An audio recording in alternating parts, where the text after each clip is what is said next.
घेतल्याशिवाय राहत नाही. कोण म्हणतंय देत नाही, घेतल्याशिवाय राहत नाही. डॉक्टर बाबासाहेब आंबेडकरांचा विजय हो. डॉक्टर बाबासाहेब आंबेडकरांचा विजय हो. बाबासाहेबांची कमान झालीच पाहिजे. आमच्या घरी कोणी नाही, आम्ही दाराला कुलूप लावून आम्ही बाहेर सगळी पडलेलो आहोत. आम्ही घराचा विचार केलेला नाही का कोणाचाही विचार केलेला नाही. आमच्या घरात मसरं वगैरे आहेत.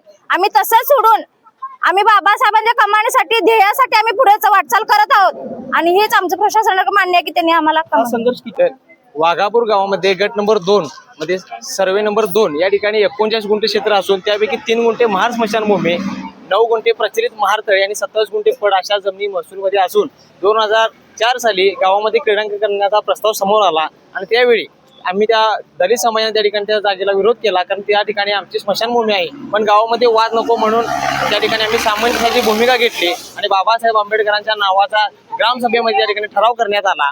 आणि त्यानंतर पुन्हा एकदा 2013, 2015 आणि 2025 मध्ये बाबासाहेब आंबेडकरांच्या नावाचे 4 ठराव झालेले आहेत. असे 4 ठराव झाले असताना सुद्धा काही अन्य नावाचे प्रस्ताव आपल्यासमोर येऊ लागल्याने बाबासाहेबांच्या नावाला कुठेतरी विरोध होऊ लागला आणि अचानक बाबासाहेब आंबेडकर नावाला विरोध होऊन बाबासाहेबांच्या नावासाठी आमच्यावर गावाने बहिष्कार टाकण्यात आला आणि बाबासाहेबांच्या नावासाठी बहिष्कार आमच्यावर टाकण्यात आला. आम्ही प्रशासनाकडे गेली 6 महिने दाद मागतोय. कलेक्टर साहेबांच्याकडे, सीओ साहेबांच्याकडे आम्ही निवेदन दिली, पण कलेक्टर साहेबांनी निवेदन सीओ साहेबांच्याकडे वर्ग केलं आणि डेप्युटी सीओने आमची सुनावणी घेतली आणि डेप्युटी सीओने त्यामध्ये आम्हाला आदेश देण्यात आला की 5 मे 2004च्या शासन निर्णयानुसार कोणत्याही महापुरुषांचे नाव देण्यास मनाई आहे. शासन निर्णय आम्हाला मान्य आहे, शासन निर्णय सर्वांना बंधनकारक राहील, पण आमची मागणी अशी आहे की शासन निर्णयापूर्वी 4 महिने अगोदर बाबासाहेब आंबेडकरांच्या नावाचा ठराव झालेला आहे.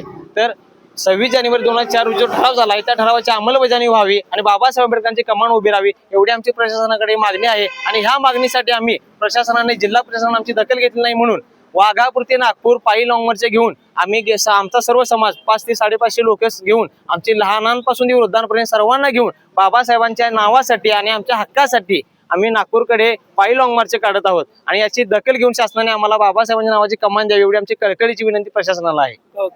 जोपर्यंत बाबासाहेबांची कमान होत नाही तोपर्यंत आम्ही गावात जाणार नाही अशी भूमिका आम्ही लहानांपासून ते वयोवृद्धांपर्यंत घेतली आहे आणि याच्यामध्ये महिलांची भूमिका अतिशय आक्रमकपणे आहे. आणि आमची शासनाला कळकळीची विनंती आहे की ज्या गावामध्ये बाबासाहेबांची कमान नाही तिथं आम्हाला राहायची नाही अशी भूमिका आम्ही सर्व समाजाने घेतलेली आहे आणि बाबासाहेबांची कमान तिथं तरी शासनाने द्यावी, नाहीतर आमचं पुनर्वसन तरी करावं एवढीच आमची शासनाकडे मागणी आहे.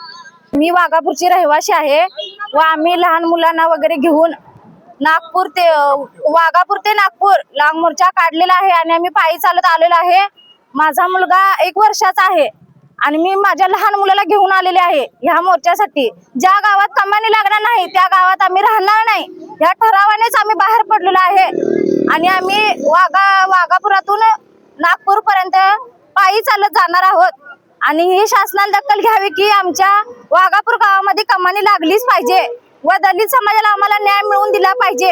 यासाठी आम्ही 500 समाज एकत्र येऊन पायी चालत चाललेलो आहोत आणि शासनाने आमची दाद घ्यावी व आम्हाला न्याय मिळवून द्यावा हीच प्रशासनाकडे आमची. तुम्ही इथपर्यंत चालत आलाय, घरदार सोडले तुम्ही, होय, काय पाठीमागे परिस्थिती आहे? आमच्या घरी कोणी नाही, आम्ही दाराला कुलूप लावून आम्ही बाहेर सगळी पडलेलो आहोत. आम्ही घराचा विचार केलेला नाही का कोणाचाही विचार केलेला नाही. आमच्या घरात मसरं वगैरे आहेत. आम्ही तसंच सोडून आम्ही बाबासाहेबांच्या कमानीसाठी ध्येयासाठी आम्ही पुढे वाटचाल करत आहोत आणि हेच आमचं प्रशासनाला मान्य आहे की त्यांनी आम्हाला. संघर्ष किती वर्ष सुरू आहे, कुणाकुणाकडे तुम्ही मागणी केली? 7 महिने झाले आम्ही आमच्यावर बहिष्कार टाकण्यात आला. 2004 पासून ही चालूच आहे, पण त्यांनी आम्हाला काही न्याय मिळवून दिला नाही. प्रशासनाकडे आम्ही भरपूर दाद केली आहे, मंत्र्यांच्याकडे गेलेलो आहे, पालकमंत्र्यांच्याकडे गेलेलो आहे, शासनाकडे गेलेलो आहे, पण त्यांनी आम्हाला काही दखल घेतलेली नाही आहे. त्यामुळे त्यांनी आमची यापूर्वी दखल घ्यावी आणि आम्हाला योग्य ते न्याय द्यावा एवढीच माझी मागणी.